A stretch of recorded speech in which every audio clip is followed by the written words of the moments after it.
We're here at Western at the Studio Theater located in Taylor Hall getting a sneak preview of the spring production Light in the Shadows. We sat down with the creator and director of the production, Karen Wadley.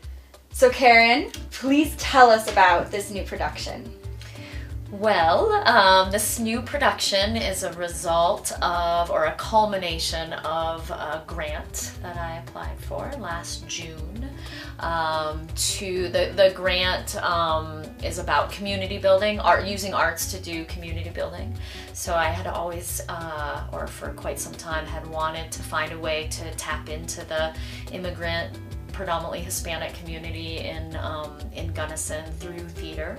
So what the grant that I applied for and then received funds was the development of an original piece. So I was able to hire a playwright and a choreographer, and also the grant funds taking the performance out into high schools on the Western Slope.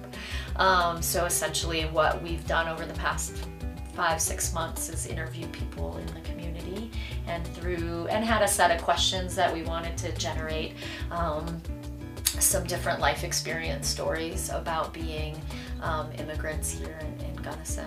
Where does the title of the piece come from? It's a good question. And it came from an interview. A woman who is in the community, she's been here about 10 years, really amazingly dynamic woman who helps with, there's a group here called Inmigrantes Unidos, and she helps the director. She's bilingual. She really helps to kind of administer this organization. And so we were interviewing her and her family, and before the interview started, she's just came right out with, well, what makes you think that our community is not going to reject you? You know, she sort of looked at me, you know, my gringa self, and I was like, well, I actually don't really know if the community's going to reject me or not, but I feel like I have to try. And then I asked her, what do you think is the most important thing to come out of something like this? She says, we have to come out of the dark. We have to become visible. That's kind of where it started. And then another interview that I did with a lawyer in town, Luke Danielson, he also talked about how important it is that the immigrant community and specific segments of the immigrant community don't remain invisible, because then they're not able to get the kind of services they need to survive on a basic level and become really productive members of the community. Absolutely. So this is a project that was created not only by yourself but also by students. Mm-hmm. And what do you think they have gotten out of this process? I think on a general level they've gotten a lot more awareness of real people living in this community who have really valuable stories to tell and really valuable life experiences. I think they've learned a lot about resiliency, and not even just the specific examples of resiliency that maybe we've heard of, but how important that character trait is in all of us, and the things that we can surmount because of resiliency. I think the students, we've realized how segregated we are in some ways, especially maybe the university community is a separate part of the Gunnison community. For you personally, what was the most eye-opening experience? Wow, that's a hard one. There's been so many. My own assumptions and my own biases, I think. I'm sure that I tend to think of myself as a liberal-minded, progressive thinking person, but I really have had to tap into my own biases and assumptions about different cultures than my own.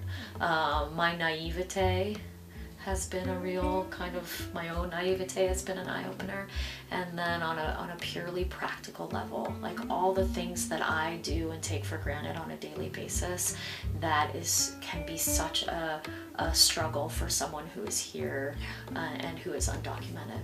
You know, going to the doctor, getting prescription drugs, driving in my car when I might have a light out, getting a license, getting a loan for something, cashing a check.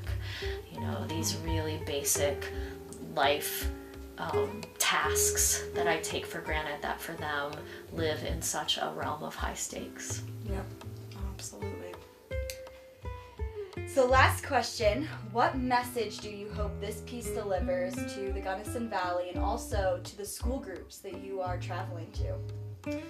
Oh yeah, it's a message piece, right? That it is, Karen.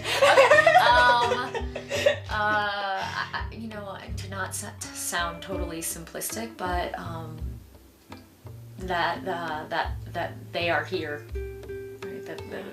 That they are here and they are part of our community and they are going to stay, and that somehow as a culture and as a country, we've got to find a humane immigration reform. That we have to find a way as a country to not be irresponsible in immigration reform, but to find a humane and diplomatic way to allow people who are invisible and fly under the radar to become productive and conscious members of our culture, because I think we can only gain from that. Lighten the Shadows runs from April 9th to April 12th. Shows start at 7:30 with a 2 p.m. matinee on the 12th. For more information, email peak@western.edu or call 943-3013.